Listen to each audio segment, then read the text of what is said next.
until 4 p.m. Eastern Daylight Time. A severe thunderstorm was located 10 miles east of downtown Concord, or near Mount Pleasant, moving north over warning miles throughout eastern Cabarrus, Hazard, 60 miles per hour with gusts and quarter-size hail. Source, radar indicated. Impact, minor hail damage to vehicles is expected. Expect wind damage to trees and power lines. Locations impacted include Mount Pleasant, Gold Hill, and downtown Concord. For your protection, for quarter-size hail.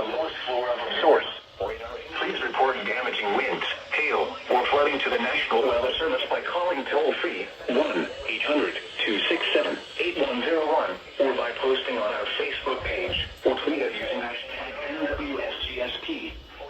Your message should describe the event and the specific location where it occurred. Repeating, a severe thunderstorm warning has been issued until 3:45 p.m. Eastern Daylight Time for the following counties in North Carolina, Cabarrus, and Moran.